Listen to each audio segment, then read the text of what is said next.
about us, and it's time to bow down. Hello, everybody, and welcome back to another episode of Bow Down. Dennis, it is great to see you. Thank you for being here, as always.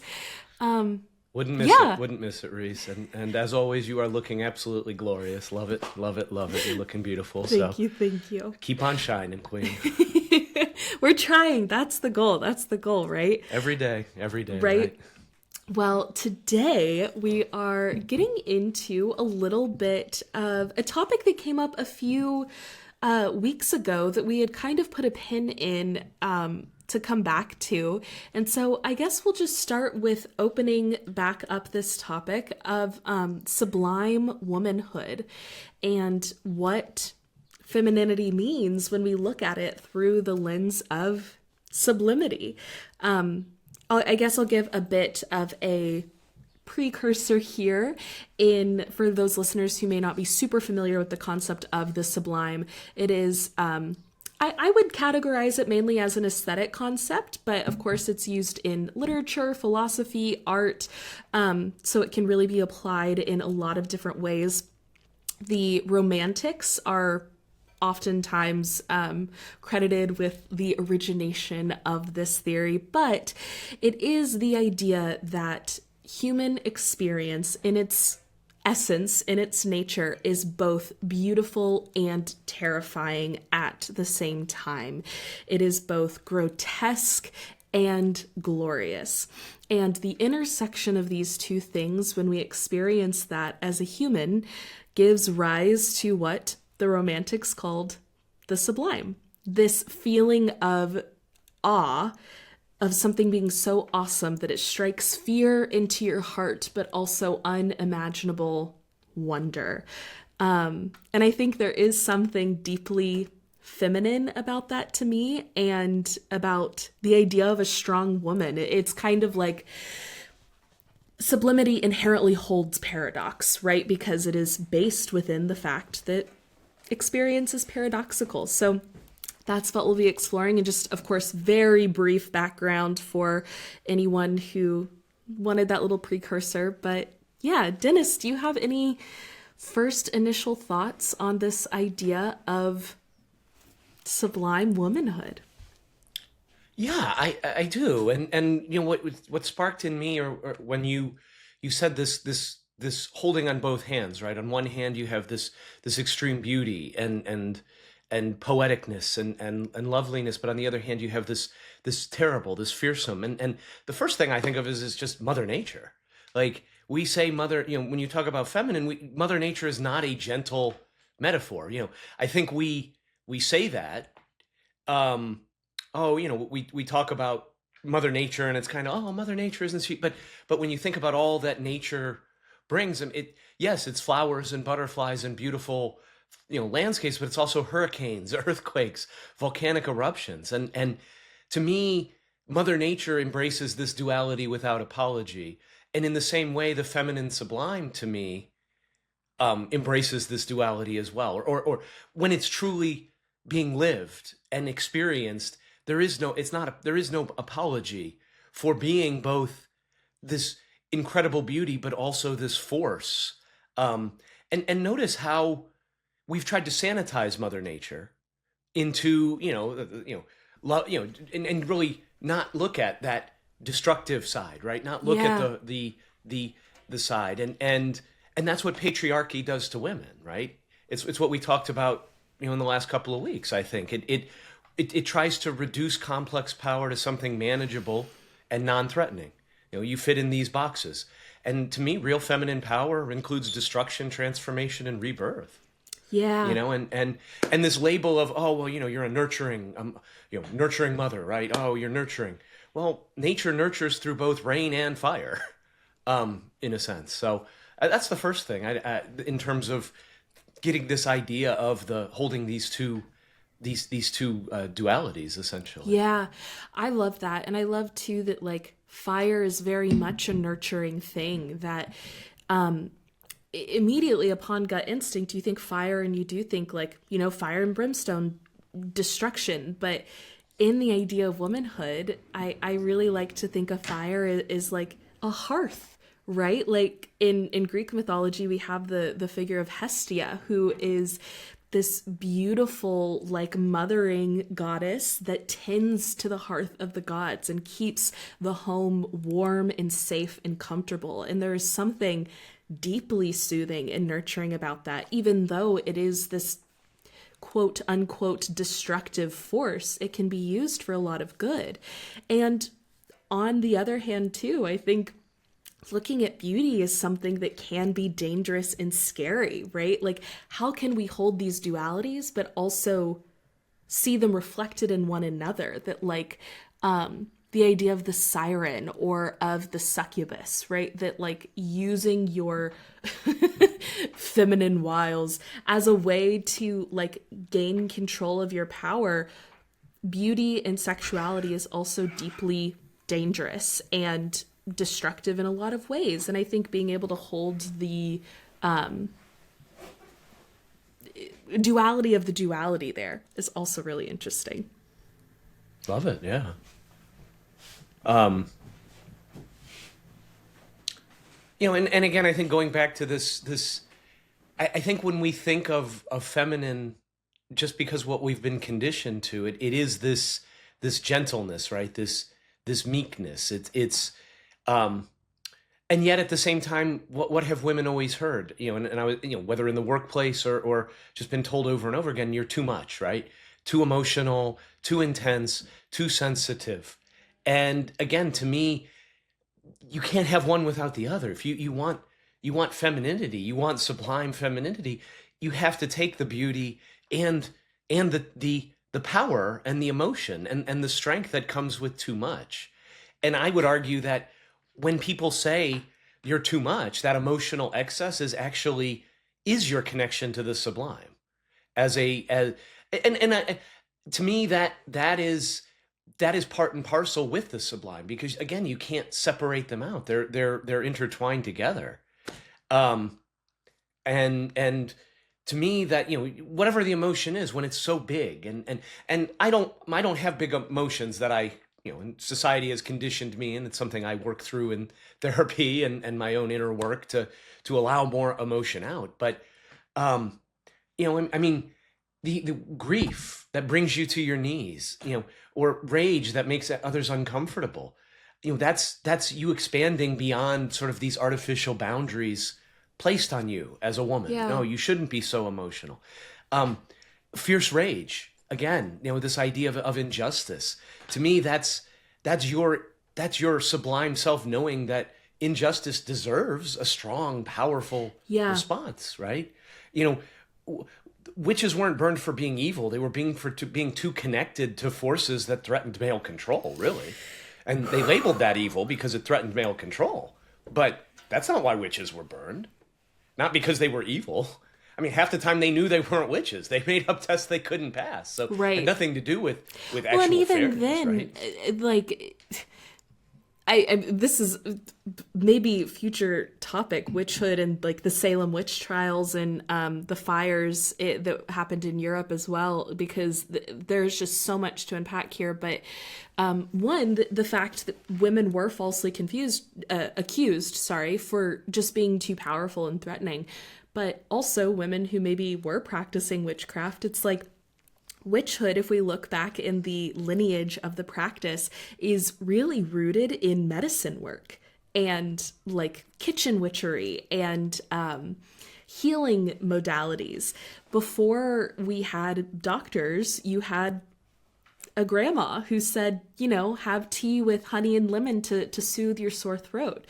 Before, when I was a little kid, it's like you kind of make a hot toddy, but you don't put whiskey in it when you're a kid. And it's like, that's how you heal, right? And it's these kinds of things that we still know, and this idea of, like, the old wives' tale. What about that is scary? And I think you're dead on in that it's scary because it's threatening. And threatening to what? The status quo. And what is the status quo? Patriarchy. Those in power want to retain that power. I also really love that you tied it back into grief, because I think that that's such a beautiful example of the sublime. I believe it's a Helen Keller quote that is, grief is just love with nowhere to go. And there is something so profoundly untethered about that feeling when you're experiencing real grief and real loss that is so rooted in love and in the beauty of a relationship that you could have with another person or something, or maybe an experience or a past version of yourself. And then for that to be lost, right? It is just this mix of like gratitude for having had something, but then also the deep, deep pain, like the well of pain that can kind of drive and create, but also that which breaks our heart, breaks it open to be bigger and expand and to be accepting. I think it's Carl Jung says, cracks are where God gets in. It's something like that. I'm probably butchering the quote, but yeah, I think that's such an apt analogy for what this feels like, and often what it does feel like to be a woman. That is, I am being asked to serve both of these things at the same time, or a multitude of things at the same time, and it is inherently impossible to do all of those things. No, it is, and actually, there's two ways. So much sort of came up there. This idea of witches, as you brought that up, and the fear that comes from the hierarchy, but also I like how you brought about the impossibility of trying to do all of these things together, and I think that ties in to the idea of the magnificence of surrender as a concept, and how that actually serves the sublime feminine. Because if you think about it, if you separate, so we have divine feminine, divine masculine. Well, you have feminine sublime, but there's also sort of a masculine sublime, right, as well, because you can't have one without the other. And to me, the masculine sublime would be about conquering, right? It's this idea of taming the wilderness, climbing to the top of the mountain, mastering the elements. Versus, to me, the feminine sublime more about yielding, but not from weakness, which is where I think a lot of our culture kind of deeply embeds this idea that surrender is weak or yielding is weak. You're especially from a man's perspective, right? This idea of if I surrender, I've lost. But to me, the feminine sublime surrender isn't about weakness, but again, it's about wisdom. I think there's an extreme power in knowing when to merge with something greater than yourself rather than trying to take it over and trying to dominate it. And yeah. Well, how does that land? How does that absolutely land? I think extreme wisdom, but also strength. I think there is something that I deeply respect about someone who, like intellectually is able to say, I don't know, that doesn't have this need to constantly be right or constantly prove like dominion over a topic or a subject, right? My favorite thinkers are the ones who always retain curiosity for something. And I think there's something similar here in that those are the wisest people who say they don't know. And the strongest people are the ones who know when they're not necessarily out of their depth, but when to let themselves be taken care of and when to surrender and when to yield and be also taken care of. And that is really where the depth of strength comes from, is in not having to exert it, because it is there. It is always there. It's also kind of like when you meet someone who's like, well, I'm a really nice person. And it's like, okay, for some reason, I feel like you're probably not very nice, because nice people usually don't have to say that they're nice, right? It's kind of the same thing where it's like, well, I must be strong and I must prove that I'm strong. It's like, then are you really strong? Because strong people that are really strong are just strong. They don't have to prove that strength, right? And there is something deeply weak about the need and desire to have to prove that to me. I am curious about what you said about, I really, really love this idea of not just having the divine archetypes, but the sublime archetypes that could kind of maybe be a combination where we see like the dark feminine versus the divine feminine, and then we have the sublime feminine, which feels really, really beautiful. What makes you say that the sublime masculine is this dominion? I don't disagree inherently. I truly am just curious because I heard you say that and I was like, do I agree with that? And where that came from for you? I'm curious. Yeah. Well, I mean, first of all, it's sort of this duality, right? And so in my own personal life, I always explore this idea of, you can't have love without the absence of love. You can't have wealth without poverty. These are just states, right? And for every state, there's the opposite state, or else you wouldn't be able to identify the state to begin with. Now, when I think of the sublime masculine, if you will, I think of writers like Edmund Burke or Immanuel Kant, who literally stole this concept of the sublime from women. Yeah. And they essentially created this, and I'm not saying it's a good definition, but they created this awe-inspiring, or this definition of the sublime masculine as these awe-inspiring experiences. Well, whereas women were merely relegated to appreciating pretty things. I mean, Kant himself, I think, wrote something to the effect of that women's minds were unsuitable to the labor of thought that sublime experiences required. They couldn't even do it. Yeah. No, yeah. Exactly. And this theft wasn't an accident. It's never an accident. Nothing's an accident. It's calculated to reserve that power for men, to keep women in their, being delicate and being fragile. And I mean, the fact is, think about it. Today, we unconsciously as a society associate profound spiritual, artistic breakthroughs with men, with male genius. Yeah. It's this form of historical gaslighting. And I'm here to put my foot in the ground as much as I can, one person, and we are here to say no. This is gaslighting. Yeah. It's historic. I mean, it's long-term gaslighting, and this belongs to women every bit as much, and I'm not saying more or less, but every bit as much to women as it does to men. I mean, from Sappho's poetry to the muses, to the oracles at Delphi who communicated directly with divine, I would argue women have been experiencing and creating the transcendent forever. I mean, since the beginning of time.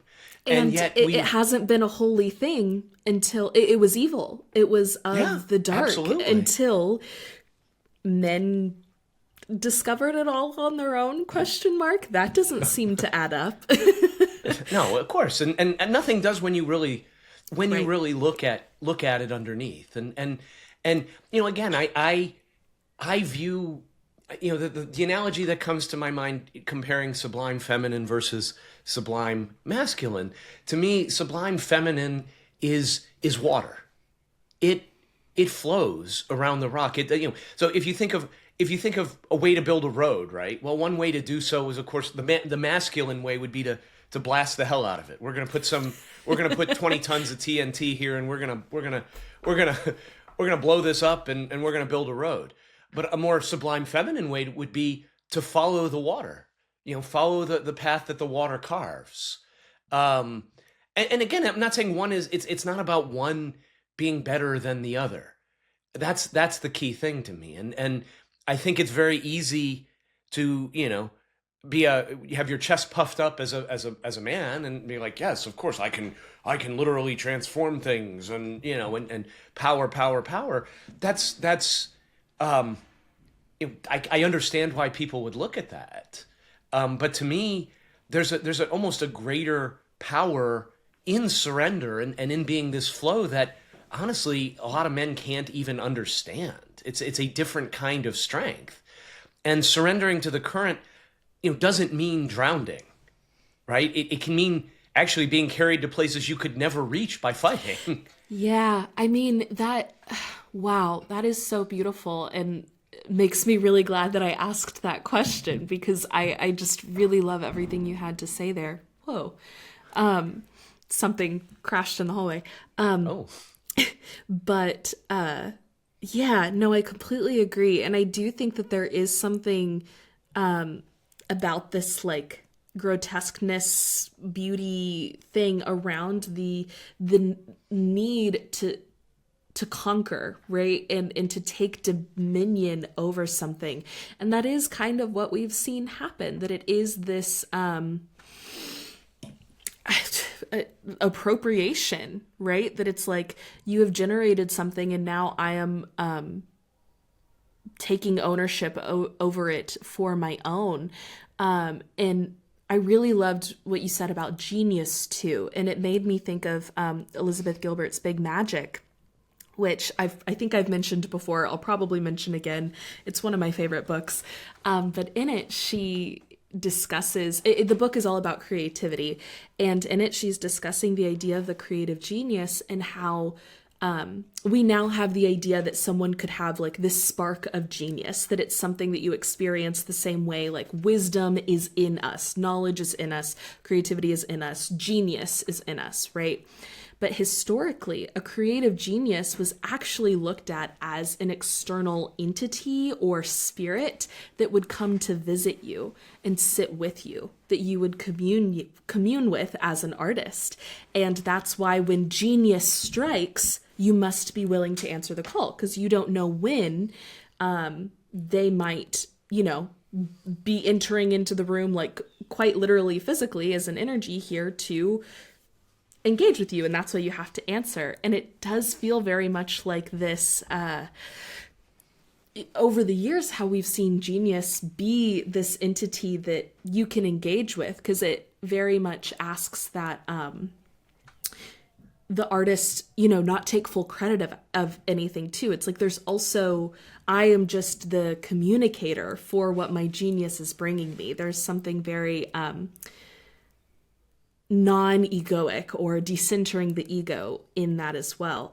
And it's become this, no, I am the genius. The genius is mine. The genius is within me. And that's also very conquering. Whereas when we look at exactly like you're talking about with the Sublime Feminine, this working with this community, this ease and collaboration, right? It feels much more collaborative in a lot of ways, whereas the masculine tends to feel a little bit more isolating. But yeah, I absolutely hear that, and I completely agree. I think that's very, not just well said, but well thought out, and it feels very true to me. Everything that you just brought. Well, and I think, I just think it's interesting when we notice these things and see how what we have truly bought into and truly believe into. And I agree so much with you about this idea of I'm the genius, because I can say in coaching and in the work I do with clients, I want less of me, because I think there is this unconscious energy, this presence that is so much more powerful than anything I could think or say, that is there. And the more I can, and so I'm leaning into this idea of surrendering to it, because, the ego wants to be great. I mean, it needs to pump up that self. And so I know I'm a great coach, but I also know it's not me. There's nothing I'm doing that makes me a great coach. It's this ability to be present and to surrender to what is, to go in this current, that ultimately those are the sessions, those are the that's the transformative power. So I love the idea. I want to lean into that more and more in my coaching, to where I am not trying to, that the Sublime Masculine of coming up with great reasoned answers and great logical and building blocks. And I mean, those are all wonderful things, and I'm not denigrating them, but I don't think they're nearly as transformative as this presence, as surrendering to the energy that occurs when two people are in a container together and in a brave space. There is something magical that happens there, and both are useful. There are Yeah. times we need we need the divine and the sublime masculine in our lives. All of us, women, men, everything, because there is a need there. But it's not an either or proposition, and we've kind of, men, I would say largely, have made it an either or proposition because they can't control that unbridled power, and but it's in them themselves too. That's the other thing. Right. But they won't surrender to it, and the ones. And if you think, I mean, the people, like especially men who are artistic and geniuses in sort of the art spaces, or even a lot of science spaces, are probably not real popular with other guys in general. Yeah. Like they go against that grain. They have trouble finding their own home and in terms of where they belong, because they don't belong in society writ large the way like many of us don't. Like I don't belong in Right. society writ large, and I'm proud of that though. I kind of wear that like a badge, because the people I do belong with, I belong. Yeah. So yeah, I appreciate that very much. That I know it's not me who does the work. Yeah. And there's the Bible verse that I am thinking of, but Jesus says something like, it's not me that does the work, but the Father in me that does the work. Which to me, though I don't necessarily look at the biblical or the Jesus is God as my God necessarily, but I like that idea of there being something greater than me doing the work, and Yeah. it actually it gives me comfort that my nervous parts, the parts of me that want to help and so desperately want to reach and touch this person I'm in this container with, in this space, to be able to say, me just being here is enough. It's enough, because there's something so much. It is an iceberg. Like the thoughts and the things I'm saying is the top of the iceberg, and yeah, maybe they're great, and maybe they're pithy, and maybe they're clever, but what's really underneath, that's the 90%. That's what's transformative. Right. And if we think of each other all as icebergs, right, floating around this vast sea of consciousness, right? Like Right. we meet each other, right? And it's like the top of my iceberg meets your iceberg, And so we're seeing what we see on the top, but really the underneath is interacting more, because there's more of it on both sides. Yeah. And that's, to me, that's the sublime feminine, sublime masculine, dark feminine, all of this. All of this is what's under the water. Right. And we have all of it in all of us, and that's what's Yes. so beautiful. And I'm so glad you said that, because that is, I think, the piece of this. I am not the genius. I do not have dominion over the genius or whatever, in artistry and coaching and therapy and any sort of talent or skill that is worthwhile to pursue.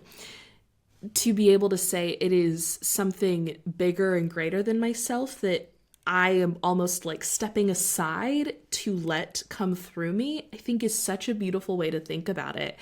But also in knowing that this everythingness is all within us, and that means we are also an intimate part of all of those aspects too, right? I mean, we talked about before when, like with parts work and stuff, that there is the divine, the dark, the sublime in all of us, but it's like I am also a part of that bigger, if there is a platonic ideal of these things, I am kind of a piece of that puzzle in some way. So it's this really beautiful kind of interplay of, is it me doing this thing? Not really, but also yes. And so I think there's a really cool way that we can have this back and forth between complete like self-flagellation, like I have nothing to do with it, do not give me any credit, and also no, like you are a great coach, Dennis, and like that's something to really hold pride in and be proud of too. I remember growing up, my family's a basketball family, which is odd for being in Texas, for not being a football family. But we were a basketball family, and we would, when I was the odd duck and never really enjoyed sports games or anything, but you watch the sports games and you hear the players afterwards say, well, it's not me. It's all glory to God. It's all glory to God. It's not me. It's all the big man upstairs. And my mom would always say, that is such BS. You are the one playing that game. Like, even if you believe that God is in you, that you are divine and that you are a child of God, whatever God you believe in, that doesn't mean you didn't play that game. That doesn't mean you're not the one in the gym every day, going to practice every single day, on the meal plan, and like doing all these things. And I agree with that. And yet there is this other thing that's like, it's not all you either. And so being able to find this balance there, I think, is absolutely a piece of this puzzle. And perhaps to think about with divine feminine versus divine masculine, I wonder how much is, divine feminine kind of has a tendency, or sublime feminine, I don't know which I would maybe characterize this as, but feminine in general maybe has a tendency to look at the whole rather than your individual piece, right? Like, if we get really granular with it, it's like, oh, well, it's all about the family. It's not about me. It's about our unit and the community, not about me. To a fault, right? Where it's like, no, you deserve to take up space and to be proud of the things that you have to offer. And then when we look at the flip side with the masculine, it is this, well, no, it's not about the community. It's not about the family. It's about me. It's about what I bring to the table and my stuff, right? And trying to find a way to have both of these things. Yeah, I think that's so powerful in terms of the collective versus the individualistic, right? And so I would argue that the masculine sublime focuses more on the individual. It's a solitary hero on a mountain, again, to go back to that imagery. It's Superman in his fortress of solitude. That's masculinity. That's sublime. I would argue one might say Superman, again, to go with is sublimely masculine, right? He handles everything. He's impenetrable. He's faster than a speeding bullet. He has his own fortress of solitude. Like, I think, a lot of men would hold that up as the standard of the masculinity of the sublime masculine. He is Superman. Superman, exactly. But the feminine sublime manifests in circles, right? Versus it's women gathering, collective power, which is why women's movements throughout history have always been so threatening.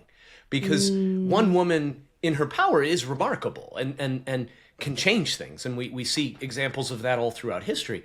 However, many women in their power become revolutionary. Yeah. And that's what's so threatening. And again, think about the idea, men's when there's gatherings of men, it's typically structured around hierarchy. There's somebody in charge, and it's very corporate, right? It's very it's hierarchy and competition. And you're constantly trying to be the alpha dog, right? Is what you're taught. And and so that almost dampens some of the flow to me, because everything it comes from the top down. But I mean, think about a coven or a druidic circle, or women's gatherings from whether you're talking about a circle of the moon in ancient times, or even in groups today, book reading groups. It's horizontal power versus this vertical power. Yeah, I was thinking that exact same thing as you were talking about the circular and gathering nature. It's like, even in the feminine versus masculine depictions of this kind of magic thing that we've been using throughout our conversation, witchhood is very much in a coven, in a circle, in community.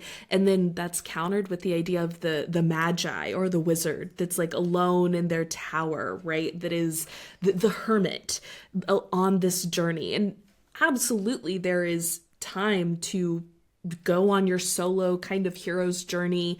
The thus spoke Zarathustra of it all, where you need to go down into the dark night of the soul to come back up and discover and share your light with the community. But does that solo journey matter? Does that individual hermitage have any bearing on the importance of anything? I guess yes, because it is still important for your own soul and your own journey. But I think that is just magnified tenfold when you are able to then bring that to community, right? It's like that's kind of the stuff that it's like, yes, you do need that solo journey too. You can't always, you need both, but it's like, yeah. Now I'm just, my words are failing me, but. No, I completely, that resonates so strongly in the sense of the reason I might argue that we need, I agree, we need the solo journey because there's periods where you need time to commune with yourself, right, essentially. But I guess I would argue, along the same lines I think that you are, is those solo journeys are not for you, but really are for your community. It's for you to bring them back to the community. It's not for you to hoard them yourself. And so you can think of life as this, I don't know, the image just popped into my head are these fish, the flying fish in the ocean. I grew up in South Florida, and we'd go on this little boat into the water in the ocean, and you just see every now and then you just see these flying fish jumping across the water. And to me, that's representative of the solo journey. We're that flying fish. We jump out of the water for a brief period, but then we come back into the water, and the water is our collective self, our circle, our community. Yeah. And that can be as broad or as narrow as is for that person. There's no right answer there. Some people, it's the world, perhaps, is their community. And I mean, of course, you could make that argument, we're all one, but I'm talking more practically speaking in our everyday lives. In right? the 3D, In the 3D, in this world, the fact is we don't have an infinite community, although I guess you could have a very big community on social media. I mean, there's no reason why we can't have hundreds of thousands of people watching us. So where are you folks? We're waiting. We're ready for you. We're here.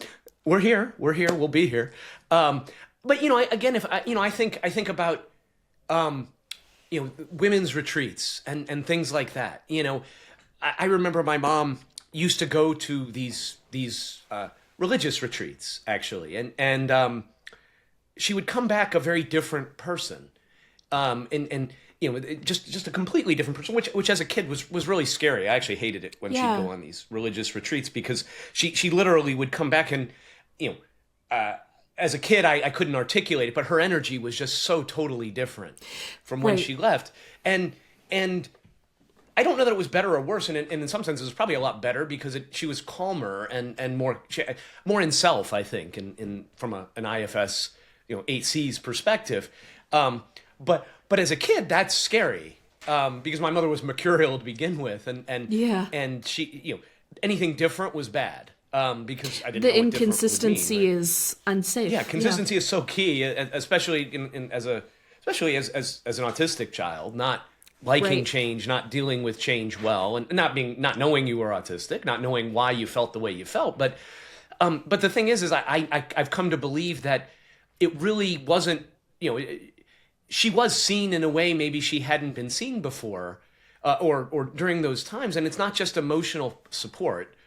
Although I'm sure she maybe got some emotional support, but I feel like she tapped into this shared power that allowed her to transcend herself in some ways. And, to me, I like to think that maybe because these retreats were women's retreats typically,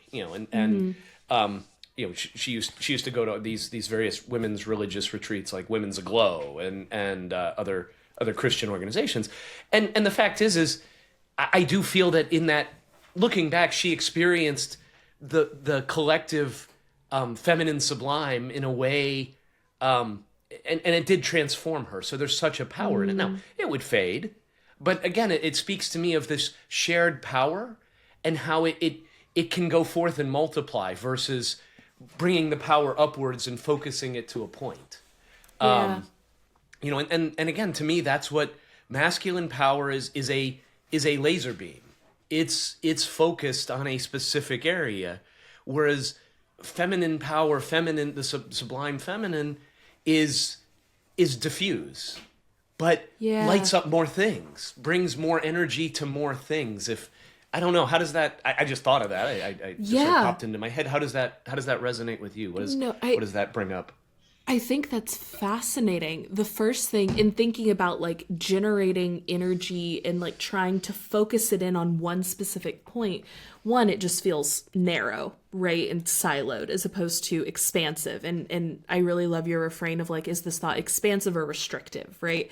And it's like inherently that does feel restrictive. The other thing that popped up was that like the pyramids of Giza are this thing that it is now, I think I'm not super well versed in this.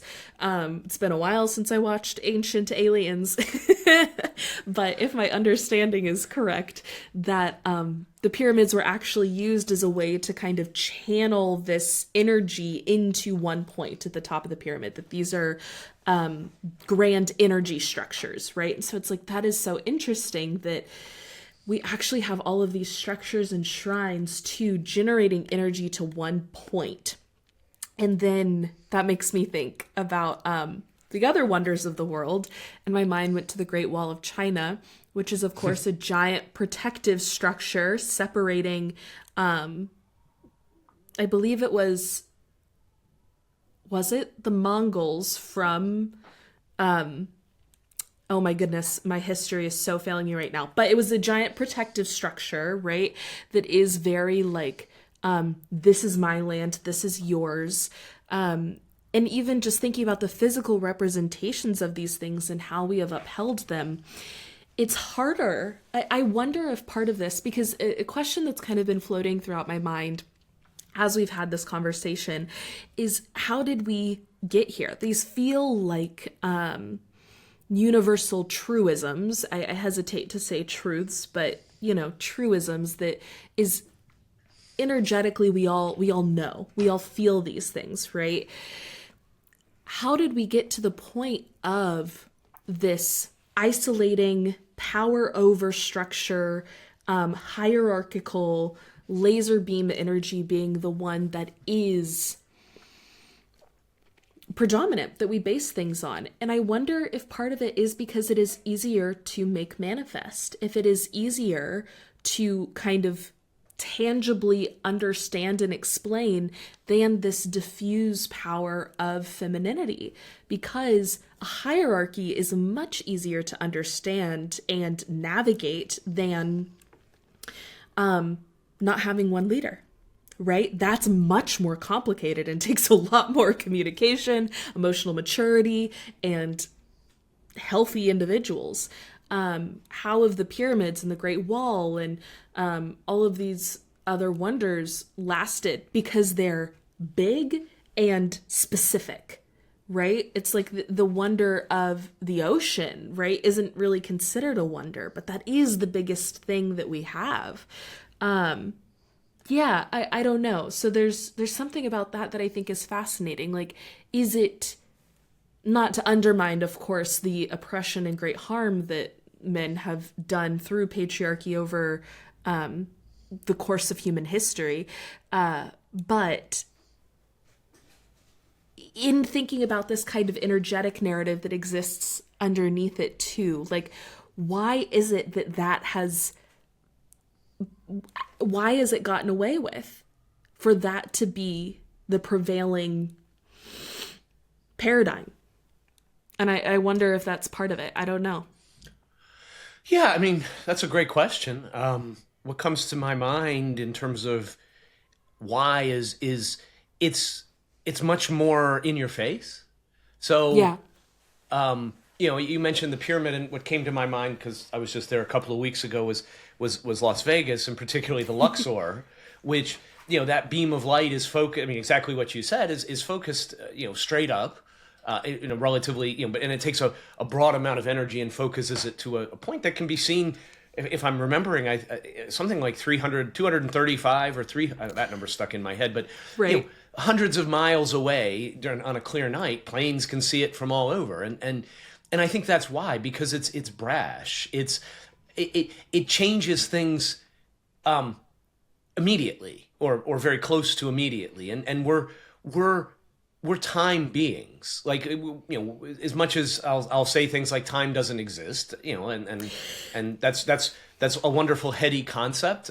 Yeah. But in reality, yeah, I see things in time because that's how we that's just how our brains work, and it's a useful model. Whether or not it exists is different. But I think the impact of sort of a more diffuse power just takes longer to see, and most people are just impatient, and so as a result, it seems like this energy, this destructive, manifesting energy, if you will, this power focused beam is easier to see, and so of course you're going to it makes sense to say, this is the way, because you see the results of it.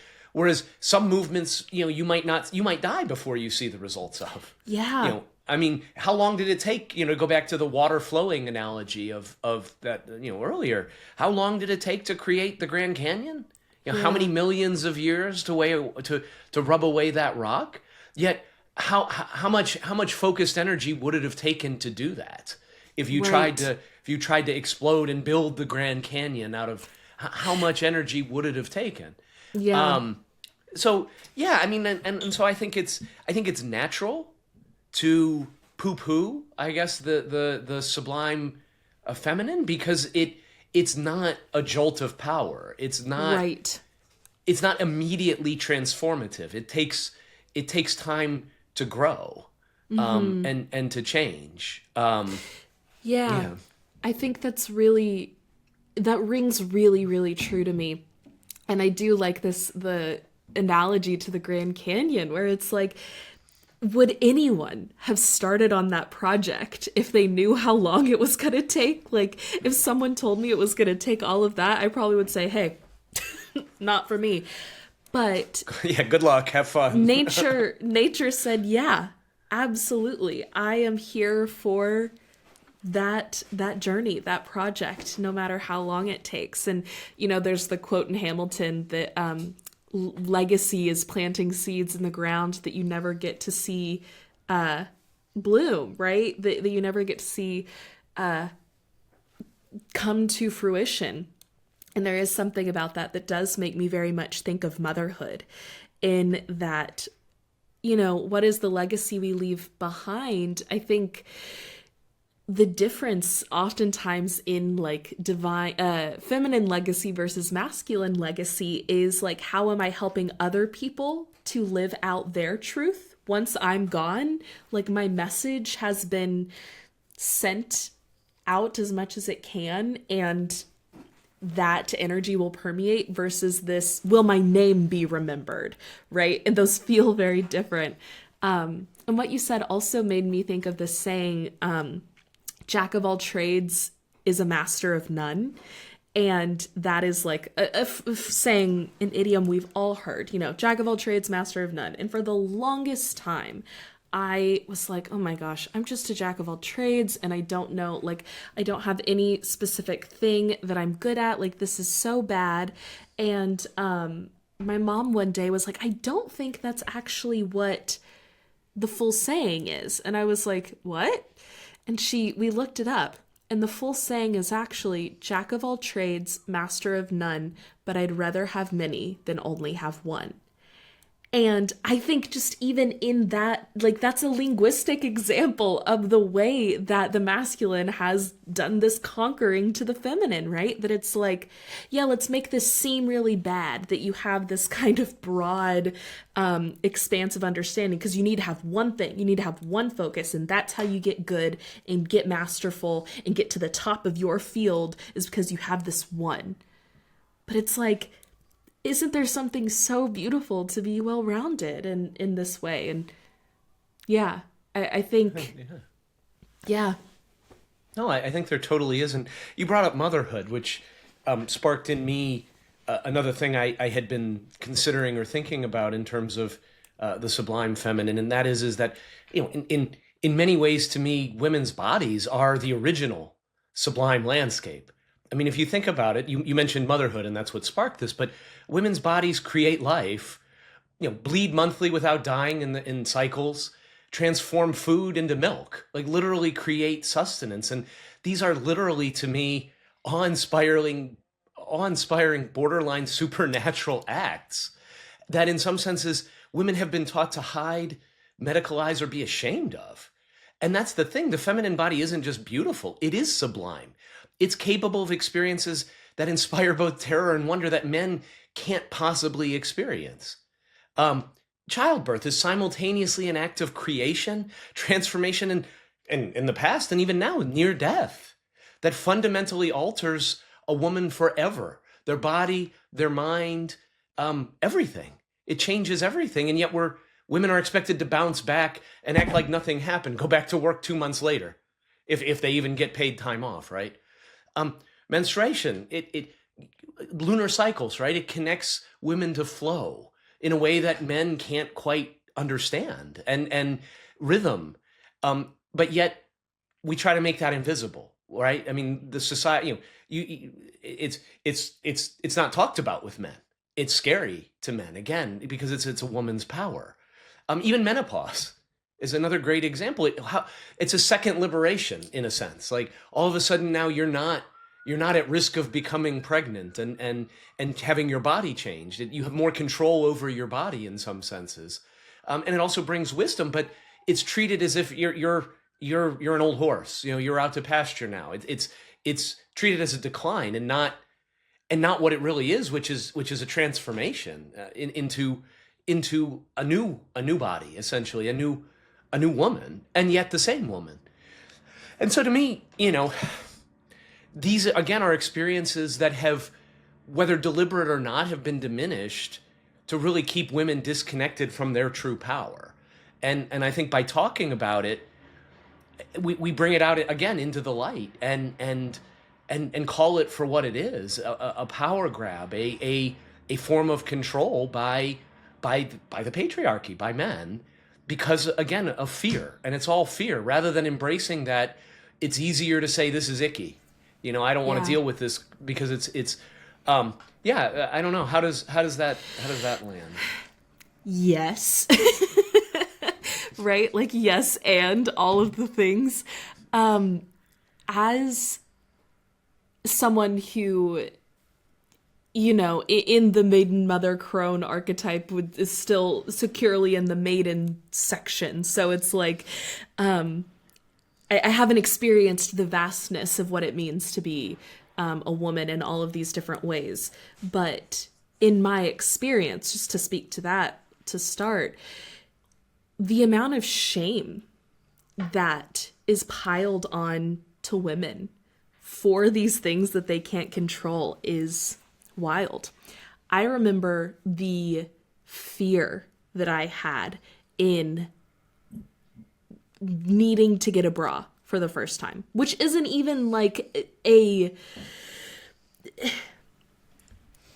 gross, quote unquote gross thing, even like having a period is, right? It is something that is like, no, this is just now that you get to be a certain age, this is what you're going to do to take care of yourself. And of course we could have a much broader discussion about why do women need to wear bras to begin with. But of course there's like the medical help that provides. It's actually really good for your back to have it's a whole thing. But to go back to just the root of like, I did not want to tell my dad or my brother. I was terrified to talk to my mom about it. My aunt brought it up and I felt so betrayed that my mom had told my aunt. And it was just like this whole thing that was like, oh my gosh, I can't believe that like everyone in the world knows that like this thing is happening with my body. And it was just like so embarrassing, deeply, deeply embarrassing. And then you add the period on top of it. And it's this thing that, some women aren't even told about. And one of my dear friends, her mom actually once told me the story of when she got her first period. And she thought she was dying because she did not know what it was. And she was like, my body is bleeding out. I am dying. And like ran downstairs and was like, Mom, I don't know what's going on. And her mom was like, we don't talk about that. Like, don't talk about this. Like, go. and just left on her own. And she literally thought that her body was dying. Yeah, and it's written in the Bible, right? It's unclean. You have to go outside the camp. You have to. Well, you can't be in the temple. Right. You know, just for being who you are, for being a woman. Right. For having this ability, this gift. Yeah. So it's crazy. All of that to say, that shame is just very much in the beginning of it. Well, in the beginning of it, but also like you get very good at learning how to like hold tampons in your sleeves so you don't see them in your hand when you're walking to the bathroom. Because now people know if you take your purse when you go to the bathroom, that means you're on your period. And it's like, why does anyone care or need to know or care if they do know that you're on your period? And yet we have all of these like things that women are like taught. And I remember the first time, like one of my friends was like, well, you can like reach into your bag and like push the tampon up into your sleeve. That way no one can see it. And it just looks like you're getting something. And then you go to the bathroom. Like no one would know. And it's like, why are we like secretly passing tricks about how to hide this thing? But it's because it is so shameful. Then you get into this. And, yeah. You know, one of the, just not to interrupt, please. But like, think about this idea of having to hide the fact that you're on your period. Because what does it mean when you're on your period? Well, it means you're not fertile, right? You can't, at that point, you're not useful, right? Is that not a subtext? Like, wow. If you're on your period, you're not useful from a male point of view because you cannot procreate right now. So go away from me until you're actually useful to me and can make me a baby. That's I mean, maybe that's a root of that shame, but that just hit me when you said that. You know, yeah. Why do we, is it because of blood? No, I mean, people bleed. I mean, some people don't like blood, but you know, it's a deeper cultural zeitgeist in a sense that, right. And I think it is deeply misogynistic and embedded in this idea that if you're not fertile, you're not, and again, it goes back to the menopausal woman. Not beautiful anymore, not useful because you can't bear children. Yeah. I mean, the Bible is there's multiple stories about women who can't bear, a curse was to not bear any more children. That, to pray that I might have children, and I mean, right. it's a huge, thing throughout. And again, it reduces women to being incubators. Yes. And we play into it with this. We play into it with and that's just, and we say that's just society, but I guess I say, can we challenge that? How can we effectively challenge that? And how do I as a man support that? Because I don't know what it's like to have a period. I can only imagine the shame that you're describing, this collectivist shame, but what can I do as a supporter, as an advocate? How can I help this? What do you think? I'm curious. I don't know. I don't know the answer. Other than talking about it, which we're doing, but what else? How else can I help? think absolutely this. Yes. I think too, you are also in a really beautiful position as being a father to a young woman, and that is actually, I think, where, however Freudian and psychological we want to get here, but a lot of the shame that children learn is from their parents, right? And when my friend's mom went to her mom and her mom said, we don't talk about that, that is the message loud and clear. And she learned everything on her own and had to like figure it out pre-internet. Right. And so I think but especially a father to a young woman, having that specific dynamic, because there are the things that we just don't talk about, right? But then there are also the things that we can talk about as women, but you don't talk about that with men. You do not talk about that with men. And I think breaking that boundary and that barrier down is a really big part of this, because when you tell a woman you don't talk about this with men, that actually means you don't talk about it in public. Because the public is inherently patriarchal, right? And so you have to be in a private space in order to be fully open about femininity or womanhood, because it's icky or weak.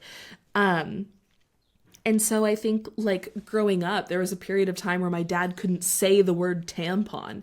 And eventually I was just like, are you joking? Like, you gay, I am your daughter. This is a normal thing. You need to be able to say the word tampon. And now, of course, he can, and we've talked about it a lot. But of course, your daughter is an older woman now, but I think just being able to talk about it normally and not feel weird about it, because even though there is maybe this thing that feels connected to like a woman's inherent sexuality, it's like there actually isn't anything sexual about it at all. It's just a natural process, and we should be able to talk about it when it comes up normally. The same way we say, hey, I gotta go to the bathroom. Like, you're not going to like be gross about it or graphic about it if you're at dinner, but you don't have to, like, we don't say I have to go powder my nose anymore, right? It's like you can just be honest about the thing that's happening because it's a bodily function. I think for dads, especially of younger women, if there's anyone out there listening, buy your daughter tampons or pads, be a resource for her if she has questions. If, you know, you're out and about and someone has a leak, like, give her your jacket and don't make her feel weird about asking. Like, little things like this that it's, I think oftentimes in that situation, because there is the power dynamic of father to daughter, when the daughter is significantly younger, I think it is a little bit on the dad to be the one to start the conversation, to make it known that it's like, it's okay for us to talk about this.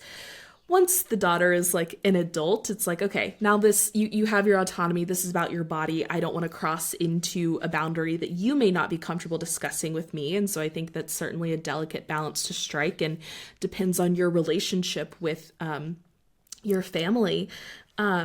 But I would also say if there are like brothers or grandparents or uncles that are really prominent figures in young women's lives, like, make sure that they're all on the same page, that no one is sending this message of shame, and especially with like other older men, not sexualizing the young women in your family, because that has happened a lot and I think contributes a lot to shame as well. And there is this weird thing where, like, I feel lucky to not have any like direct memories of anyone in my family ever making me feel uncomfortable in that way. I've certainly seen it happen where like uncles and grandparents and stuff have like directly sexualized like a woman waitress that we have right in front of me. And it's like, that's an 18-year-old that is serving us a meal, and you're saying this in front of, like, I'm 16 and we're having this meal here. That's crazy. Within a bigger picture of like not just young women who are coming into this and experiencing this, I think it is just continuing that and not making it weird or icky. And if you are the one that feels weird about it, like, ask yourself, why do I feel weird about it? Where does that weirdness sit? Where does that fear sit, and why? Is that just your gut reaction? And if that is a gut reaction, why? Because sure, like, not everyone likes blood, but we've all gotten a paper cut and you put a Band-Aid on it and you move on, right? It's like, these are things that happen, and that's probably not actually what it's about unless you actually have like a phobia of blood or something, right? And same thing with like bodies and bras. I think it does go back to this like commodification of womanhood. And in masculine spaces trying to do feminist work, I was really thinking about this a lot after our last conversation about this last week. I think in areas where men and women are having this conversation together, it is men's responsibility to uphold and support and make room and space for women's voices. I think in spaces where men really want to be at the forefront of the feminist work, it is their job to do that in male spaces, in masculine spaces, to call men out when they are perpetuating these things. even if it's in the locker room or if it's just with your buddies, right? Because we all hear that it's like, oh, well, it's locker room talk, you whatever. Doesn't matter. Like, you still believe that? Like, you still think it's okay to say that? No. And that really is where I think if men are serious about doing feminist work, do it not in front of women. Do it when women aren't there.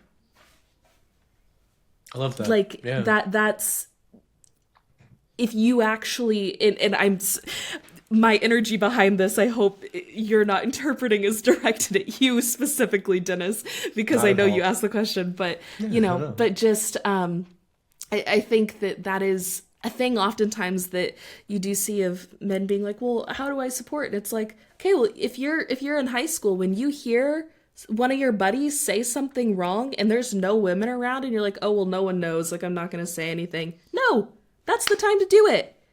If, you're a son of a father and you're really trying to do this work, that's a great time to do it, right? Like, and if a buddy is doing or saying anything like that, those are the spaces where women are not going to feel safe speaking up because of their safety, and that's where men need to be involved. That went in a bunch of different areas, and I talked for a while, but those are some thoughts.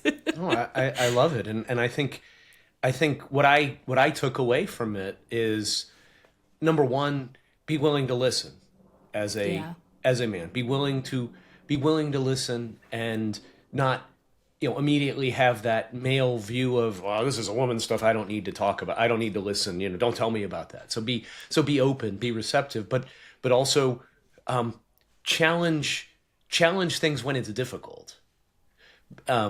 It's not in some senses talking about this with women is sort of preaching to the converted, right? I mean, in terms Right. of versus going out there and doing likewise. And to me, that's part of the Good Samaritan. Who's your neighbor? Well, go and do likewise. And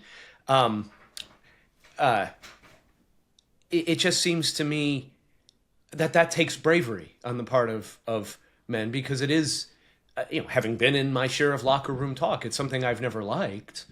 But more and more I am able to step into that. In the challenge is how do you do it in a teaching way versus Yes.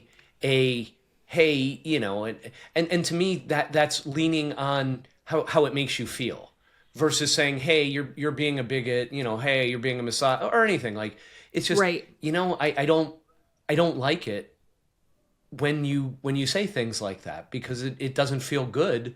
I wouldn't want somebody talking about me that way.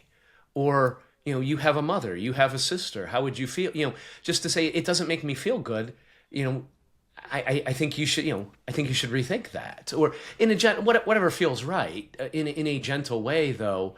I think that's so powerful. I agree And more men need to completely. do that. And I think it's such a great, to me, it's a great reminder of how to affect change. And it starts in both, it starts with what we're doing here, but it also starts in the locker room, right? I mean, I think that's a great way to put it. Change starts in the locker room when it comes to things like this. Yeah.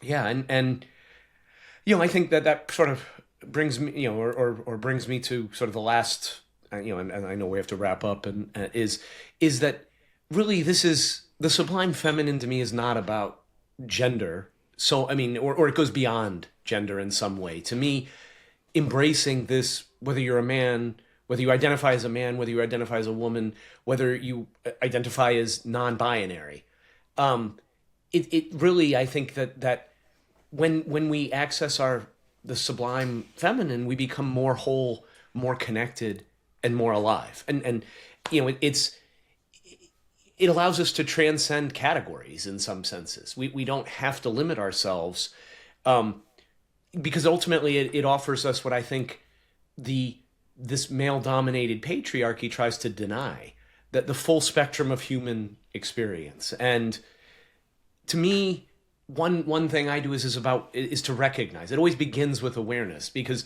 it's easy to say, let's make these changes. But even in my own life, talking about what we just talked about, like, okay, when are times that I haven't spoken up?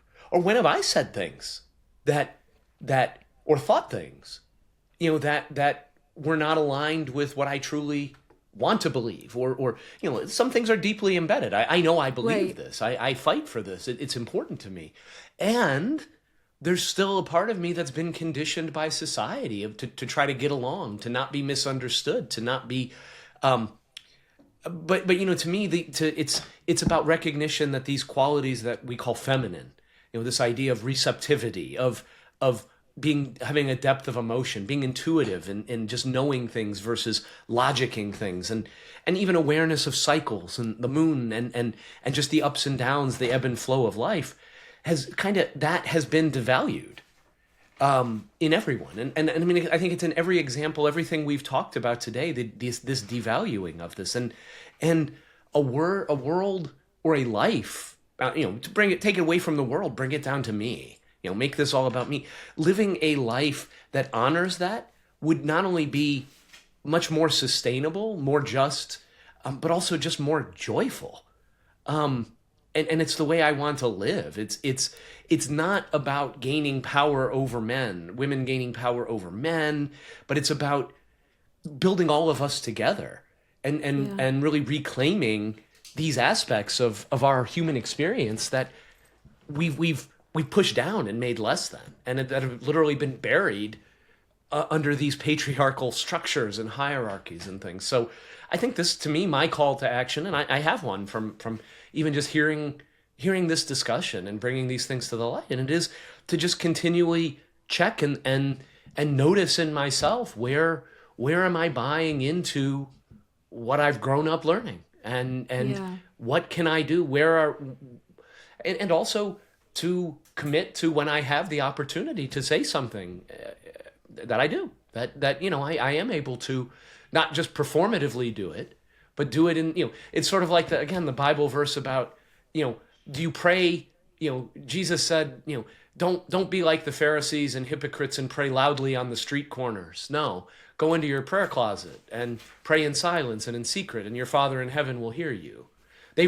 Those folks have already gotten their reward. And that's what I hear you saying in some very real senses is, what, it's great to go out and talk and do what we're doing. And it's important, because I think it's encouraging and it's calling things out. And I don't want to undervalue that. No. And it's, if that's all it is, then that is exactly preaching on the street corners, and the reward has been gotten. But the real reward is when we do it in secret as well, when it's not performative, when it comes from the heart. And that's what I take away. How about you, Reese? What's your key takeaway from today's time together? I love what you just said about how the Sublime Feminine is about experiencing the vastness of the human experience, right? To experience as much as we possibly can. And that means it is going to be beautiful and grotesque and disgusting and scary and joyous and laughter and tears and all of the things. But that expansiveness is the stuff, right? I can't comprehend of any other reason why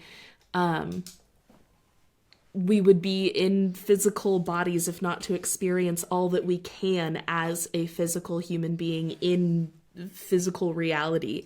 And to do that, you have to be open to all of those things. And to me, that is sublime. That is expansive, sublime feminine. And it's a great reminder for me too, to lean into that even when things are hard.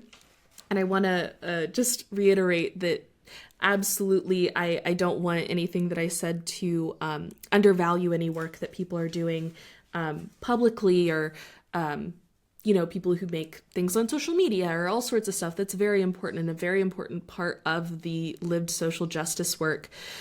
But I think there is also something about like the putting your money where your mouth is a little bit, and it's really cool. Like, I saw something the other day that was, I realized I haven't had to stop gossiping anymore because people just don't gossip around me because they know that I will ask them not to. And so people don't do it around me anymore, right? I think similarly, you can't completely change everyone's mind, right? But in this circumstance, to at least become a man that will call it out when you see it, exactly like you said, in a gentle, curious way, I think is amazing. But what would it look like if we had men that people just knew they couldn't say shit about women around? Because that's not who that guy is. He won't tolerate that. I think that would be a pretty cool thing, and something that I would be really proud to have as a quality in a friend or a partner or, you know, any man in my life. So I'll throw that out there too. That should almost be a requirement, right? Like, you know, it's just table stakes. And some, I mean, when you say it like Right. that, like literally, I mean, just hearing what you just said, I mean, to me, that's just fucking table stakes. I don't know what else to say. Like, I mean, what did you say? You know, just be respectful and not talk badly about people. Like, I mean, essentially, like, and just be the kind of person that just doesn't want to hear things that are harmful to other people. Yeah. Like that people know you can't say harmful things around. Right. Like, oh gosh, you know, like, yeah, it's amazing when you just put it in black and white like that. Like, Wow. why do we struggle so much? It's fascinating, you know, and what is the, I mean, I definitely feel, you know, called out, and genuinely, I think I'm largely, not in a bad way, in a good way. Okay, I'm like, I hope, no, Reese, no. I feel convicted not by you, but by me. Like, your words really are truth, and that's good. I mean, that means what we're talking about is actually real. This isn't just, you know, a coffee mug slogan, you know? Yes, yeah. Like, that's the thing. Well, and I'll convict myself in that as well, right? That this is not just men. It is also, you know, women supporting women. Like, women are often the ones tearing down other women as well. And that's as equally un-okay. And I know that I have been guilty of that many times in my life. And it's still something that I actively work on and work towards too. And so it's part of why this is a collective thing. Again, going back to that, it's why we have these groups to help hold each other accountable in this work, call each other on the carpet, but also support each other and applaud each other when someone is like, hey, I did this and it sucked in the moment. It was really hard and I got stares and people rolled their eyes and I think I lost a friend. But also I'm really proud. And was that really a friend to begin with? And you have this community that you can go back to support you and celebrate that and say, no, I'm proud of you. You stood by not just the person you are, but the person you want to be. That's, yeah. Yeah, it's powerful.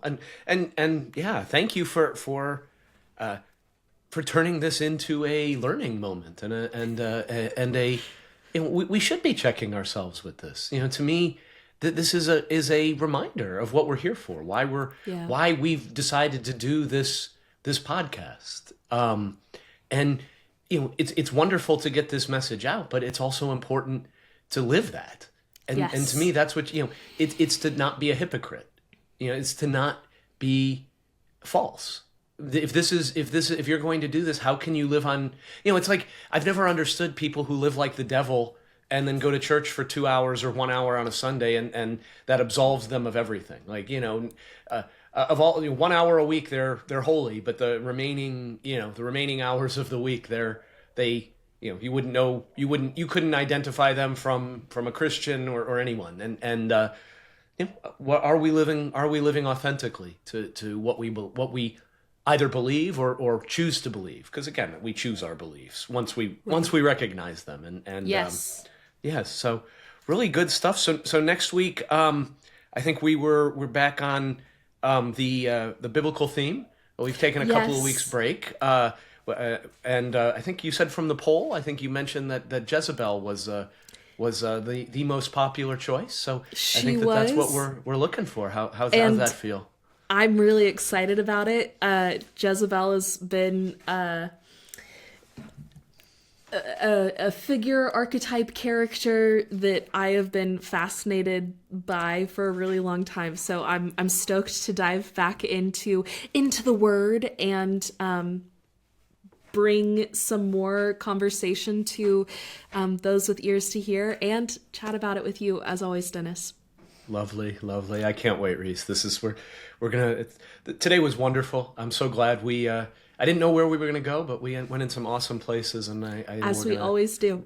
reach a lot of people. So Yeah. until next time, Yes. to our audience, to everyone, be well and love each other. Be the best you can be. Thank you, everyone. Bow Down is a weekly podcast from the Cohere Collective that explores esoteric and empowered feminism. Please subscribe to Bow Down wherever you may be listening.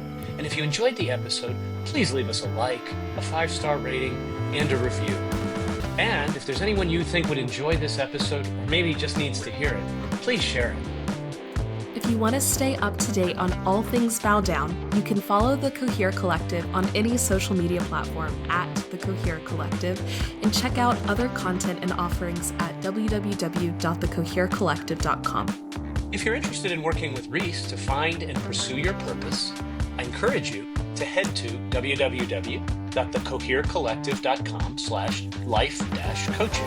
If you're interested in working with Dennis to shed your mask and embrace your desires, you can email Dennis at dennis@theheartstoybox.com. A huge thank you to Jack Corbett for Bow Down's music. You can find him on Instagram at j.corbe. Thank you all for joining us today. We're so glad you're here. And as always, we hope you feel like you are living more coherently. And until next time, love.